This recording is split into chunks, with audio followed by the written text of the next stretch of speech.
no gold is not enough.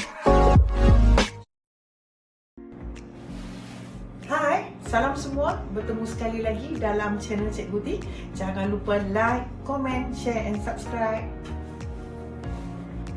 Bertemu sekali lagi dan tajuk PMP kita pada hari ini ialah faktor-faktor penyatuan Itali selepas tahun 1848.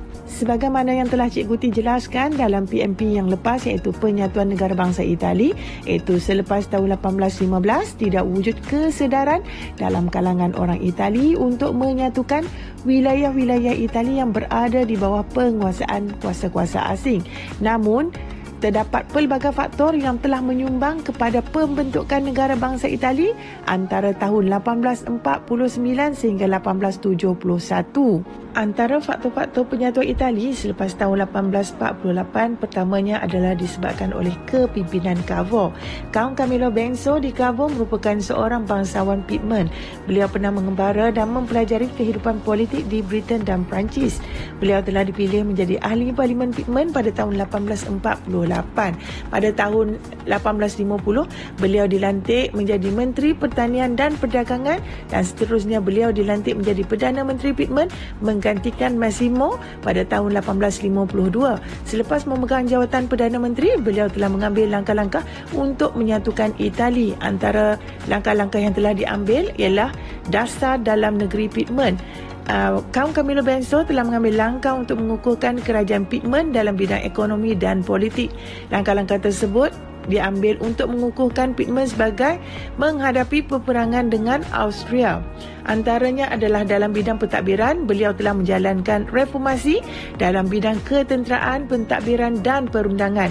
Dalam bidang agama pula, beliau telah menggubal undang-undang Sicardi bagi mengehadkan kuasa gereja pada tahun 1850 dan dalam bidang komunikasi, beliau telah berusaha untuk menjadikan Pigment sebahagian daripada rangkaian antarabangsa. Faktor seterusnya adalah mendapatkan bantuan Perancis. Cavour berpendapat bahawa penyatuan Itali tidak akan dapat dilakukan tanpa bantuan dari negara lain. Cavour mahu mengelakkan kewujudan perikatan antara Austria dengan Perancis kerana akan mengancam kedudukan negaranya. Dengan demikian, Cavour menggunakan peluang dan kesempatan untuk menjalinkan perikatan dengan Perancis. Dalam pada itu, pemimpin Perancis iaitu Napoleon turut berminat dengan hal ehwal Itali. Antara langkah yang diambil untuk menjalinkan hubungan antara Pigment dan Perancis adalah seperti menjalankan mesyuarat Plombiers, mengadakan hubungan perkahwinan dan melalui pakatan tentera. Faktor seterusnya adalah penyertaan Pigment dalam Perang Crimea. Langkah seterusnya yang diambil oleh Cavour untuk menyatukan Itali adalah melibatkan Pigment dalam hal ehwal yang berlaku di luar negara. Cavour berpendapat bahawa kuasa-kuasa Eropah akan membantu Itali menyelesaikan masalah yang dihadapi oleh negara tersebut jika negara tersebut memainkan peranan aktif dalam hal ehwal antarabangsa. Pada bulan Disember 1855, Perancis dan Britain menjemput Pigment untuk menyertai Perang Crimea. Walaupun kabinet Pigment menolak idea tersebut, namun Cavour inginkan penyertaan Pigment dalam peperangan tersebut.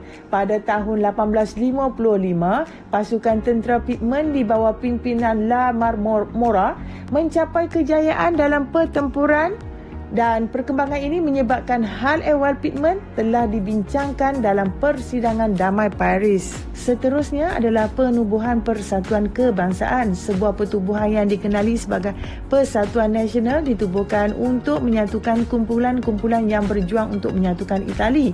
Moto persatuan tersebut adalah kemerdekaan, perpaduan dan kebebasan perlembagaan di bawah pemerintahan dinasti Savoy. Persatuan ini ditubuhkan untuk mewujudkan sebuah organisasi bagi menyelaraskan usaha penyatuan Itali.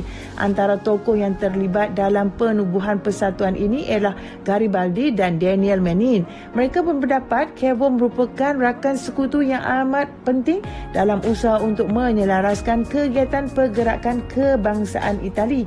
Dalam pada itu, Cavour telah mengadakan rundingan secara sulit dengan pemimpin-pemimpin persatuan kebangsaan. Seterusnya adalah provokasi terhadap Austria. Selepas mesyuarat di Plombiers, Cavour membuat perancangan untuk mencetuskan ketegangan antara Pigment dengan Austria. Beliau mengambil beberapa tindakan yang ternyata bertentangan dengan kepentingan Austria. Langkah-langkah yang bentuk provokatif diambil oleh Cavour agar Austria memulakan peperangan. Antara langkah yang diambil oleh Cavour ialah memutuskan hubungan diplomatik, mengumpul dana peperangan, ucapan provokatif Victor Emmanuel, hubungan sulit Cavour dengan Persatuan Kebangsaan dan juga menolak permintaan ekstradisi dari Austria. Baiklah para pelajar, itulah antara isi atau fakta yang dapat Cikgu T kongsikan bersama. Diharapkan ianya memberi manfaat kepada semua. Berjumpa lagi dalam video-video yang selanjutnya. Bye! Untuk mendapatkan info-info dan video-video yang selanjutnya, jangan lupa klik video yang selanjutnya.